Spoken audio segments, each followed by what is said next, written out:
ever watched Hermitcraft Season 9, I think, yeah, Hermitcraft Season 9, pretty much that's where a majority of this cavern interior comes from. So all of this cavern interior comes from different areas of that world, pretty much. And I chose that because I liked some of the areas when I was watching it. And when I was going through the biome itself, I found some really cool looking areas. So I decided to go and pick and choose a few that I liked, and then I chose it. So there was obviously going to be one that was going to be with the lush caves, and this was supposed to be for the Xilestar Sanctuary, which was supposed to be connected through here. So here's the Xilestar Sanctuary. I'm going to put a top layer, like a top cavern layer over here, which is going to make this look a bit more natural looking. And then I'm going to make sort of like a pillar, maybe like protrude up from here to go up to the top here. And that will sort of be your way of going from the bottom area over here to the top area over here. Just so though there's not like just a giant open area and then you just got a giant flat wall, which is where Calyx is. Past this wall is Calyx. So instead of just having that, we'll just have like a giant like concave thing going in kind of thing. That'll be pretty cool. And over here is my trial chamber. This was sort of handcrafted by me using the trial chamber pieces that are built into the actual game. So all of these is actually, so pretty much this entire area is technically vanilla. My bad. This is all technically vanilla. So each and every one of these pieces, even the spawners, even the vaults and even the Omnis Vault is all natural. It's all within the base game. The only thing that I did is that I just built this room. That's pretty much all it is. I think I might have made changes to this upper area, maybe, I think. But yeah. And before anybody says, can this be reset? So if I were to open up all these vaults, can these be reset? Yes, it can. So in my data pack, I actually added a sort of a system that allows me to be able to reset it. So there is a button over here that if I right click it, you'll see that it changed these blocks. That's because this is built before these changes. So that's why that is there. But this actually does change this back to what its original state was. So I'll show you what I mean. So if I put dirt path because the breeze over there is causing too much mayhem kind of thing. And if I right click this button, we shouldn't see that path anymore. It's resettable. And that is actually a part of the design that I wanted for this area. It's a dungeon that can be constantly resetted over time. Obviously, I want it to be able that only I can reset it, but obviously that's not possible, so we're just going to leave it like that. Anyway, that's that. This is just a weird tunnel system that leads to nowhere. Although I can put some storage in here, so that way we can store some trial chamber stuff. Trial chamber goodies. But yeah, that's pretty much it. For this area, I think there's not really too much else. There are these little random, like tunnel systems, I think. Yeah, these don't do anything. But they will later on, so that's good. So that's going to be pretty cool. I'm going to put some cool things down here kind of thing.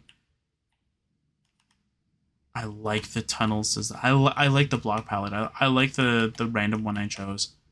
It looks really good. Although I don't like how it did most of the ones in there, though. That was not intentional, but you know what? It's fine. It kind of works. It kind of slaps. I really like it. We'll go over here. We'll go over here. Yeah, so Axel will spawn naturally. I'll make this look more natural. If anything, I'll just grab a world and see if there's a tunnel system that looks exactly like that.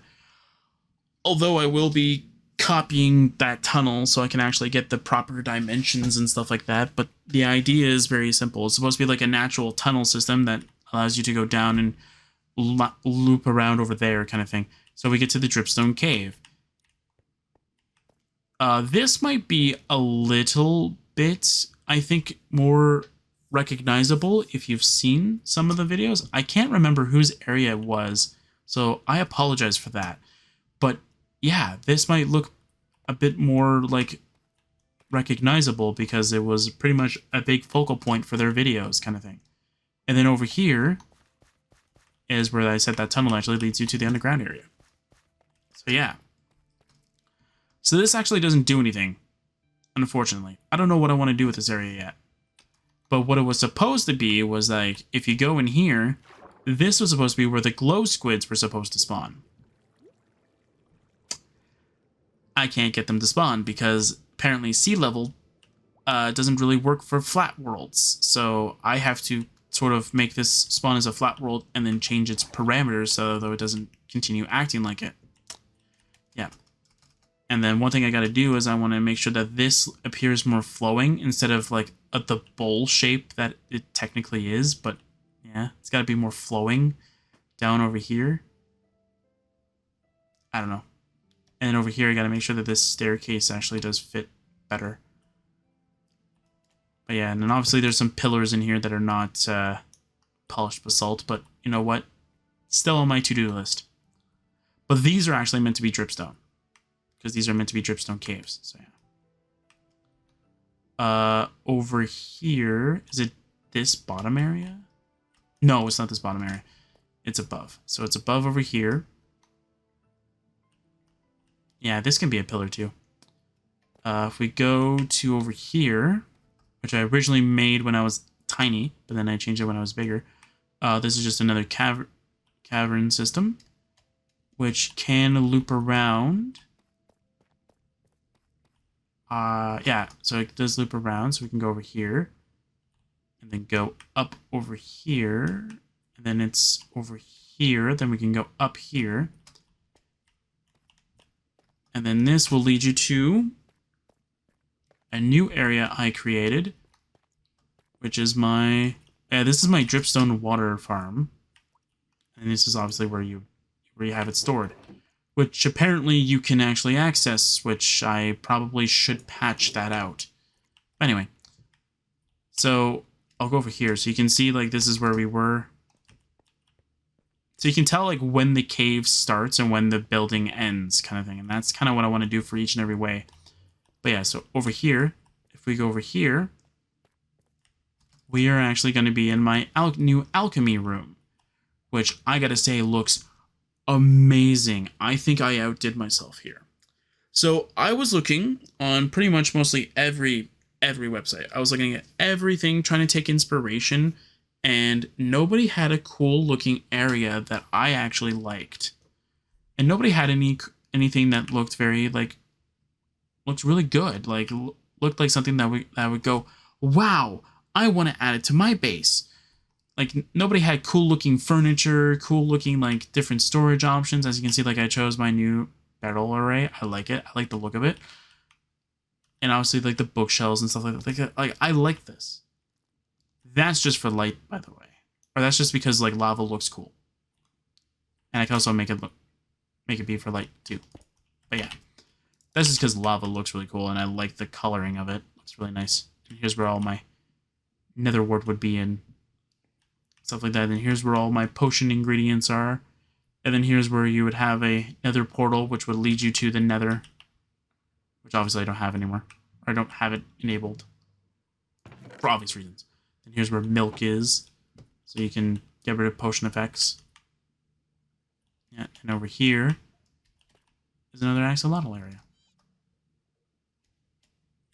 Yeah.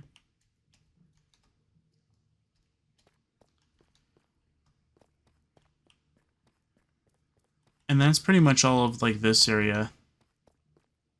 Pretty much the idea is that like you should be able to go from any of the entrances. There's only 3.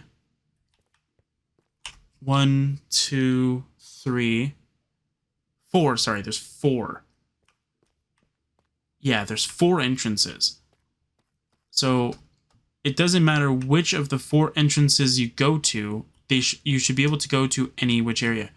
Which means that I should be able to start from this area, let's say, or well, this doesn't have an entrance, but let's say that area over there, and I could be able to loop from this way to over here, or loop from this area over here, or even go from this back area and then be able to go all the way around over here to be able to come back here, even though there is a much shorter way, but that's not the point. The point is that, like, you're supposed to pretty much have a tunnel that goes 360, that goes around the inside of the cavern area. And that's pretty much what it's supposed to be. Anyway, so let's go back up, because I kind of have to. Well, I go and show off this area over here.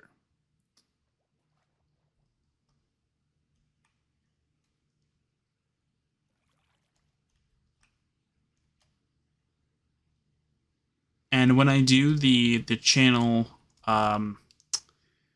anniversary video, I will have download. Well, I won't have download links. It's not what it's meant for, but it's sort of like the links that links to the creations that I used to be able to get the idea for this, right? And if you want the biomes and stuff like that, I wish I saved the coordinates of the areas from the Hermitcraft world. Just know that they are in the Hermitcraft, like, Season 9 world.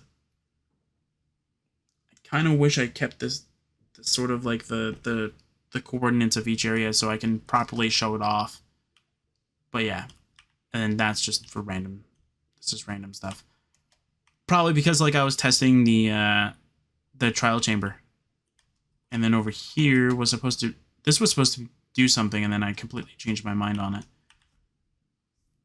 And we'll get to that tunnel later. So over here, this I was happy for. So this is my underground tavern area. So I want to mention two things about this area. For one, this entirely wasn't really my design necessarily. So the idea was, like, I found a build online that was a barrel keg that was a tavern, and I thought that looked very perfect. I would just make it underground and it would look amazing. It wouldn't fit in this area. So I chose some elements that build had, and I chose to put it in here, which is mostly just the furniture, and that's pretty much it. And over here is Edward. Hi, Edward. He is a wandering trader that is persistent with no AI, and he also does not talk. Now, he's not meant to have an inventory or a trade menu, but he does, so we're just going to accept him for what he is. He's not meant to have one. He's just meant to be here just as a placeholder to be as a barkeep, because I would put a villager here, but I think that the wandering trader looks really good. And look at that. He's got a button here. It doesn't do anything. But in the lore of the area, you would have to say, like, a certain password, and he would click the button, and you would be able to go back here. Oh my word, man. We just jumped through the painting. And it's doors too, so which means that, like, I can actually block it off so nobody else can get in here. But there's another way to get in here anyway. So we can go in here, and we go to over here. So we'll get to this area later. So we're going to go talk about this area. So over here is where all of my farming storage is. With lag, apparently. With a little bit of lag. So here's where all my bone meal is on this wall. Do I need all this bone meal? No, but it's here. And then all the ones that have colors and obviously say the item, obviously, that's where that item would be in. All these blank ones are for future plants that we can grow and stuff like that. So over here is where beetroot is. Over here is wheat seeds and beetroot seeds. And over here is for carrots. Oh, I guess that's where wheat is, but I guess I didn't change the sign. Whoops. I'll do that when I can. And then always over here is potatoes. Over here is cocoa beans. Over here is glowberries, sweet berries. Not that I need that. Pumpkin and melon seeds, and then pumpkin and that. And then the mushrooms. and then sugarcane and cactus and blah blah blah. And then over here we have the hose that I made specifically for farming back in when we were using Rosaria base. And then over here is the interesting part. So over here has the owner key card. So we're just going to mention that. Over here we have a wooden pickaxe, which is for that. And we over here is shears. I thought... Was it a wooden pickaxe? I thought it was a stone pickaxe. Anyway. Maybe it was a stone pickaxe and I completely forgot. So over here is where I've been storing all my farm stuff. And over here is my auto-sorting array for all of my farming goods, which will be completely revamped when I get a chance, pretty much. So yeah, so pretty much this entire area is going to be completely revamped. But I have to figure out how I can do it before I say it's going to be done. So pretty much this entire area is going to be on this wall instead. And instead of one barrel, it's going to be double chests. So double large chests pretty much instead. But they're going to be grouped together